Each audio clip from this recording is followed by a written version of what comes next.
Benson, are you there? Hey, I'm here, man. Benson, long time no speak. How are you? I'm good. How you doing? I'm doing great. It has been a while, as I said. It's great to talk to you. So there's much to discuss. Let's get right into it. What was your reaction when you found out that Roger Huerta would be your opponent in this sort of, short notice, like main event fight in Budapest? Of all people, Roger Huerta. What was your reaction? Man, I was just excited to fight. I think this has been the longest break of my, 10 years now fighting career, minus my ACL surgery. So I just wanted to fight. I don't care who it was. And they had like 3-4 different names first. They had Derek Anderson, Brandon Gertz, and this guy, and that guy, and then ended up settling on Roger Huerta. And I was like, yeah, sure, no problem. I don't care who it is. Let me get in there. Why did it take so long for you to get back in there? I don't know. That's a question for Scott Coker, for Mike Hogan, and the Bellator guys. I'm ready to go, but it took a little while to see how cards played out and see how these guys fights went and that sort of stuff. So I don't know really the legit answer to that. I hear a lot of different things from some of those guys. Considering how the last two fights went, would it be fair to say that you were a little more anxious to get back in there to try to right this ship? Yeah, you can say that. I think that's fair to say. Last two fights being losses by split decisions and stuff, man. I've been trying to stay busy in the jiu-jitsu world and trying to work on going after finishes in the jiu-jitsu world. I think I had 2 or 3 different jiu-jitsu competitions, and I've just been gearing those towards just getting finishes. So that's what I've been concentrating on my time off. In a word or two, how would you describe your run thus far in Bellator? Anti-Climactic, not as advertised. I know big name still for Bellator, but I haven't brought the goods, so it's on me. It's squarely on my shoulders to back it up, to bring the goods. Why do you think it's gone down this way? Is it just bad luck, new environment? Like, do you have a theory or two? No, I mean, it is what it is. Like, sometimes guys win close ones, and then you go on a string of winning close ones, and you go on a string of losing close ones. That being said, we all know in MMA judging how that MMA judging goes, And sometimes we're on the good side of it, sometimes we're on the bad side of it. I've been on the bad side of it for everyone for Bellator so far. I've been on the losing side. The judges, it feels as if, it's not just me and the other person in there, but it's me and then 3 other judges and the other person in there. So if that's the case, if that's what it is, if I have to battle myself, I have to battle my opponent and the 3 other judges, if I have to keep it out of their hands, if I have to have finishes inside the Bellator cage, so be it. No problem. That's just another challenge I have to accept and beat and overcome. So does that mean you're going to fight in a different way? You're going to change your style? No, not changing my style, but just be aware that, hey, if it comes like you fight in your opponent's hometown, that you have to work your butt off to get a finish, because you're not gonna get the nod in any sort of decision. So I have to approach my fights, I think, in Bellator like that. I have to know that if I get to any sort of decision in Bellator, I'm not going to get the decision. It's not going to go my way. Fine and dandy, no problem. I'm not going to complain. That's just fine. Let me know ahead of time though, and then I will make sure it doesn't go that way. Because of the fact that you signed with Bellator, as a free agent, and you're one of their big free agent signings, a couple of years ago before this thing became somewhat of a movement, do you feel more pressure when you fight because you want to feel like, okay, I want to pay these guys back. I want to reward them for their faith in me. Does that ever come into play? Do you feel like that's something that you shouldn't be thinking about when you fight? And does that affect you at all? Oh, it doesn't affect me in my fights at all. I'm definitely aware of it, though. You as a employee, with your employers placing faith and trust, if you like your employers, that is, not everybody is in that boat. But I love my employers. Having worked for the UFC for a while, having worked for Bellator for a while now, I do appreciate them. I do appreciate the checks they are writing me. So I do want to keep them happy. I do want to make them feel as if I am worth all of their money, worth their time, worth their investment.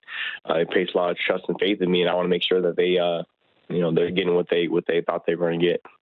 You've always sort of struck me as the kind of guy who, when it's time to say goodbye, you're just gonna ride off into the sunset. Not a lot of fanfare. You're just gonna sort of duck out, and that will be it. Like, you're not gonna make a big hoopla about it. I'm wondering if this experience at all, the frustrations, the anticlimactic, as you put it, run in Bellator, did that, maybe sour your feelings towards MMA? Did you lose your love? Did you need to regain it back? How has it been? Because this is sort of uncharted territory for you. No, I wouldn't say it made me lose my love of MMA. I definitely I don't watch MMA now. It's been a long time since I actually watched MMA as a fan. I still watch it every once in a while. There'll be a big card, big name fight. Like, oh, I actually want to watch that. That sounds pretty interesting to me. But that's very, very few and far between, once in a blue moon, why I'd be excited to watch a card. But yeah, I would not disagree with that. With what you're saying, whatever it is, I am done with this sport. Wanting it to be, I guess, just more on your terms, on my terms. Whatever that point is, making sure it's me on top, walking away with my head held high, with my all that sort of stuff. I would have to agree with that. Why do you feel like not watching the sport? Like, why do you think that's happened to you? Mostly it's like like now, once you get to know any sport, whether you're a football in the football world and you're watching the NFL, and then you get to see the behind the scenes. I'm talking to some of the NFL players, some of the buddies I know. They don't really watch NFL anymore. Like they're in the NFL, they play football and they love the sport of football, but they don't watch the NFL no more because of the politics and everything. Like, you realize, like, oh, well, this guy's getting the title shot because of this, and then they're doing this and this, they're pumping this guy behind this, and like there's rhymes and reason behind all of it. And it's not just the pure love of the sport. Who's the best fighter? Let's find out. This guy fights this guy. Now you got guys talking up a storm so they get a fight. You guys tap dancing and doing this and whatnot so they can get fights, and then Bellator or UFC, whoever puts money behind this guy, and they promote this guy, and they do this. Like, just all the whole politics of everything, it just sours me on watching it. I just want to watch two guys go out there and go do their best, with the chips fall where they may. But then when you see a guy, lose once, lose twice, and he gets a title shot because he can, talk well and get people riled up, I'm not a big fan of that. Health-wise, how are you doing right now? Health-wise, I'm good to go. I'm a little bit chubby right now, to be honest. A little bit chubby. Short notice fight. There's no problem at 170, but short notice at 155 is another story. So I got some work to do there still, but I got another week or so to get down. But it's gonna be a rough week for me. And did you push for 170 since it is short notice? Actually, I pushed for 155 because I know that they offered a catchweight at first, but I know that I didn't have the best showing at 155, and I want to fight for titles. I want to fight for belts. That's why I do what it is I do.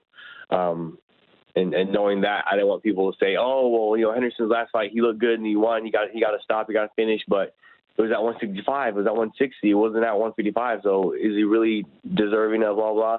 I want to take away as many excuses as possible. I want to get another title shot. I need to get impressive victories. I need to go out there and I need to win, get my hand raised. And I need it to be at 155, not 160, not 165, not 170. If 170 is the route, and start talking title shots there at 170, why not? Sure, no problem. Let's do that. Let's do that also. But for right now, we're thinking and concentrating on getting a title shot, getting back on the run of it for 155, and it has to be at that weight class, right? Well, it should be anyways. Right. You shouldn't be able to go from one weight class to go up to another weight class and get a title shot right away, but that's not how it works all the time. Oh, what are you referring to? No, the plethora of examples we have in the sport of MMA. Yes. Of like to pick any example of guys going up a weight class, getting a title shot, going down a weight class, getting a title shot. Like, I don't want to be one of those guys. I want to have my thing be at 155 so that when I win 2 in a row, 3 in a row at 155, okay, well, yeah, he should get a shot next at 155 because he made the weight class 3 times and he won 3 times. You recently had an ACL injury, and that was something that you were battling through. How much do you feel like that, like just your overall health has affected your performance, the knees, everything that you've been dealing with? I definitely don't make excuses. My performance, me going out there to perform, I am at 100%. It's out of the back of my head. But yeah, having a torn ACL for 3 fights definitely didn't help me at all. I'm tough enough. I'm good enough. I'm smart enough. I'm a veteran enough to, like, you have a true freshman in Yanni D over at Cornell who won the NCAA. Yeah, what was it, 141 title, 133, not 133, I think it was 149 actually, title with no ACL, but he was smart enough to wrestle that way to do it. So it can be done. So I had 3 fights with Bellator on torn ACL. But I think I was smart enough to do it in a way that I was still performing at 100%. I just didn't get the job done, not blaming the ACL. But it is a breath of fresh air to be able to fully compete and have 2 good knees to explode off of. Mostly just the explosion, that explosion aspect. When you don't have an ACL, that's hard to make up for. So it's nice to have that to rely on again. Why in the world would you fight 3 fights with a torn ACL? Why would you do that? Oh, I think the first time I didn't even know. The first time it happened training in New York. And then something was funky, didn't feel right. Like, I'll wait till after the fight to get it checked out. I was able to train still. I was able to do all the movements. I went to my physical therapist, one of the best in all of Arizona. Did everything. I was like, no, it looks good to go. I must just tweak something, but yeah, you're okay. You're good to go. So I didn't even realize. And then after the first fight with the torn ACL, something felt a little funky. So then I had to actually go get it checked out and go get looked at. And that's when I got the news, torn ACL. I was like, oh, that kind of sucks. I had a torn ACL, torn MCL, and 2 torn meniscus, something like that, whatever. Wow. And then the next fight, I still felt good. I felt like I was still able to perform. I could still stand up just as fast. The example I used is I could still stand up just as fast without my ACL as I could with my ACL. I'd stand up differently, though. But it was still just as fast.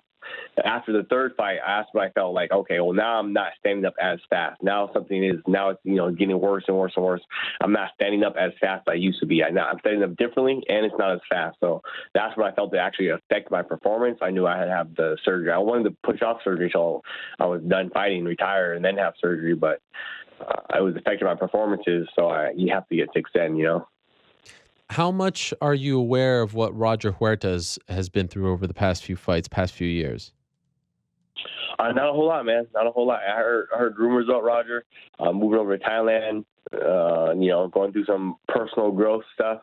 And I know he's, been fighting some smaller shows, some local shows. I think ONE FC also, and stuff like that.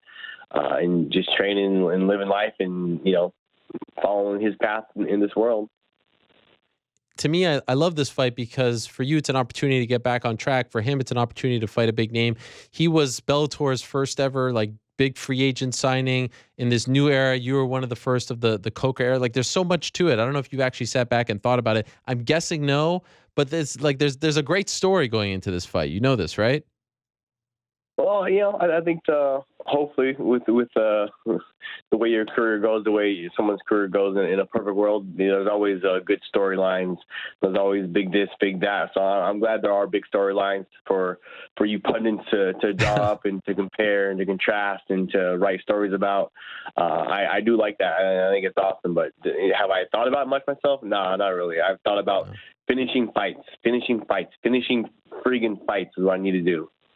Do you feel like in the past you have had opportunities to finish fights and for whatever reason you didn't go for the finish? No, actually, my coach and I went back and watched all my fights, and I don't feel like that there was ever a moment where, a guy gave me his arm and I didn't go swing for the arm bar.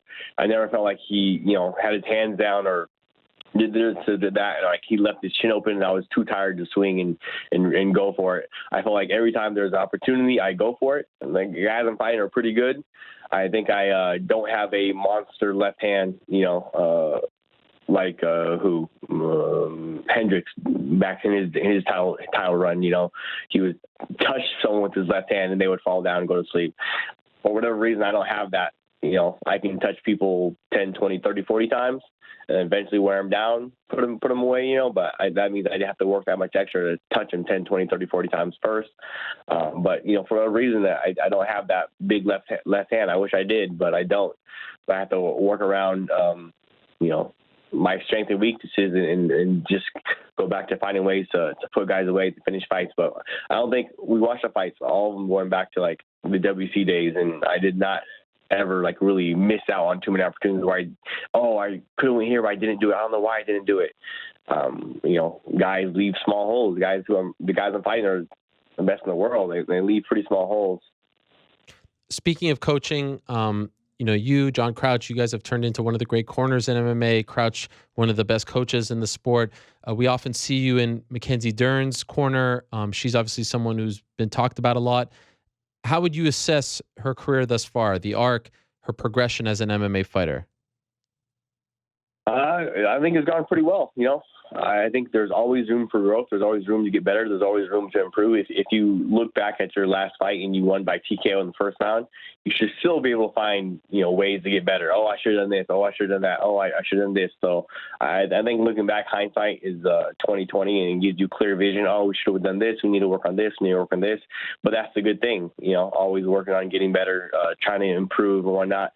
And man, we got a room full of, big, not big names yet, but soon to be big names. There, kid named Mario Bautista, Kyler Phillips, you guys know Sean O'Malley. He used to be one of our kids I would always talk about, but no one would know who I'm talking about. Now you guys know who I'm talking about, Sean O'Malley. We got a ton of guys like that. We have a ton of girls at the gym who are going to be household names. When you have a room full of people like that who are all working to be the hardest worker in the room, you have, world champions, jiu-jitsu world champions, MMA world champions, some of the best, toughest fighters, UFC veterans, Jakar Close, David Machad, Scott Holtzman. When you have a room full of those kind of hard workers, and then you have a, amateur who's 4-0 or 3-0, and he's working to work harder than me. He's working to work harder than Scott Holtzman. He's working to work harder than Dave Machad. Those guys are it breeds success. It breeds W's. It breeds wins. So we have a whole stable of youngsters coming up. And if you think Sugar O'Malley is impressive, wait till you see, Kyler Phillips. Wait till you see Mario Bautista. I call him, version 2.0. I'm super high on that kid. He's my number one draft pick right there, Mario Bautista. We have a whole gym full of kids like that who are just hungry, getting after it, and they work every single day to be the hardest worker in the room. It's amazing, really. I mean, you talk about 222. You guys had two of the best prospects on that card, but the best prospects in the MMA, O'Malley, Dern. O'Malley just had successful foot surgery, so he's going to be out for a bit. I noted last week that I was a little bit worried about the quick turnaround for Dern. I know she wanted to fight in Rio. Do you have any problems with this? I think the coaching staff and her management team got together and they discussed it, and ultimately it's up to the fighter. It's what she wants, it's what the fighter wants. We can only advise and say, oh, we think you should do this, we do that, blah blah. But it's on the fighters, and me as a fighter, still I'm mostly on the fighter's side. I know maybe 2-3 years, and one more year when I retire. My brain, my mode will switch from fighter mode to coach mode or to manager mode or whatever. And I'll think of long-term, fight here, fight now, do this, do that, blah, blah. But for right now, me as a fighter, hey, get out there and fight as much as you can, as often as you can. You want to fight, in your home country. I know what that's like. I had the, that passion to fight in Korea. The first time UFC was in Korea, I would have done whatever it took to fight there. So I was able to fight, in Korea, the first time ever UFC in Korea. That's awesome. It's amazing. So I know what it's like to, as a fighter, want to fight in your parents' home country. Right. So I think I understand that and I accept that. Is it a little bit early? It might be a little bit early, but if that's what the fighter wants, then that's what the fighter wants. Welcome back, Ben. It's great to talk to you again. Like I said, it has been a while. I'm looking forward to this fight. I love this fight. By the way, you mentioned chubby. What are we looking at right now? I'm looking a little bit chubby. I'm sitting at 6% body fat still, with still about another probably 17 pounds to go or so. So you can do some math off that one. Okay. I got to get that 6% down to 2%, 3% or so, and then the rest will be all water weight. All right. Well, good luck with that. Good luck in the fight. Looking forward to it. April 6th, it airs on the Paramount Network in Budapest, Hungary. It's Roger Huerta versus Benson Henderson. Thanks for doing this, Benson. Great to talk to you again. Yeah, good talking to you, buddy.